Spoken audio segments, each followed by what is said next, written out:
Welcome to today's web lesson. We're going to be covering how you can use the IBD paper to get a general sense of market health on a daily basis. So I'm just going to cover some of the pages in the Investor's Business Daily that I think are worth a look even if you have a busy schedule. It only takes a few minutes to go through and extract some very great information.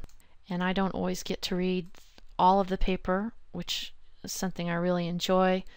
Sometimes the day just gets away from me, but I always try to give the front page a quick glance over, especially the top 10 over here. It can give you just kind of a quick feel for the general sentiment in the market, whether it's positive or negative, and just stay on top of things even though you can't really invest a lot of time. Usually on the second page in section A, you'll find a feature calendar. And this is great, especially if you're new and you can't remember when the various lists come out, the screens that they do. They're really fantastic. You've got the Big Cap 20 on Tuesday. They post earnings calendar, IBD 50. I'm a big fan of IPO leaders on Tuesday and Thursday. New America is another place you can find some really great stocks and innovative companies that might be the future leaders in the stock market. And it's got a whole slew of other things that are fantastic. The features that contain the mini chartlets are the Big Cap 20, the IBD 50, IPO leaders, your weekend review, and then also stock spotlight and sector leaders. Of course, the IBD 50, everybody knows that's important, especially if you're a growth investor. It's a great place to find ideas. On Monday, they have a nice little section where they go into it a little bit more. Here are what the mini charts look like. For example, here's Acorn. It's got a nice little chart. It's packed full of helpful information. Earnings, revenues, has a nice little summary at the bottom that can be quite helpful. Accumulation, distribution ratings, supply-demand ratings. These mini chartlets don't take a lot of time to review. They can help you build your watch list when you're first starting out. But keep in mind, just because it's on one of these IBD lists doesn't mean that you can automatically buy it and you'll be safe. That's not the case at all. You need to do your due diligence and research the company. Make sure it's not in a late stage base or an extended run or overextended from a proper base, things of that nature. Usually in section A, in the beginning pages, you're going to find information. What category of stocks are performing best? Here we've got small cap versus big cap. This little chart here will tell you if it's neutral or if one's outperforming the other. If the line's heading up, small caps are outperforming.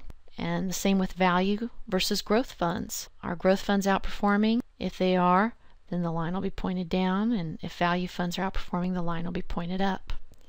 That's something that you should probably take a quick look at least once a week. Page 20.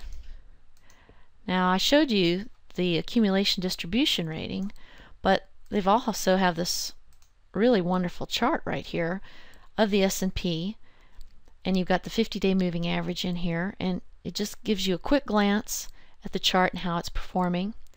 You can see we've been stuck in a range for quite a while. Like I say, had you been paying attention here, you might have noticed, hey, the momentum's picking up. I might want to get long on some of those stocks I've had my eye on. On this page you can also find the puts versus calls trading volume. It's a contrarian indicator. It can help you gauge tops and bottoms. It's not rocket science, and it's not always going to work. It's just a way to kind of gauge where things are in terms of overly optimistic or overly pessimistic. So usually when everything is really pessimistic, often the market will turn around and go up. And then when things are overly optimistic, for example in this area, stocks will often pull back and correct a little bit. Not always, but it gives you a sense of what's happening. No matter how busy you are or what you're doing, you should always read the big picture in the IBD paper. At the very minimum, you should be checking out this market pulse right here. You want to keep track of these distribution days. It's incredibly important to know what the distribution days are and whether we're in an uptrend or under pressure or in correction, because 3 out of 4 stocks will follow the general market. and they have a really great article. It only takes a couple of minutes to read. Definitely worth checking out if even if you're really busy. This page also has some wonderful information on it.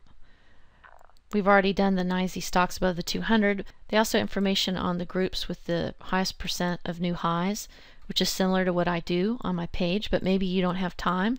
You can just take a quick look and see what industry groups outperformed. Also shows you the top ETFs. It's got a couple of charts of the Russell. That's a chart I pay close attention to because I'm into growth stocks, and that's a great gauge for it.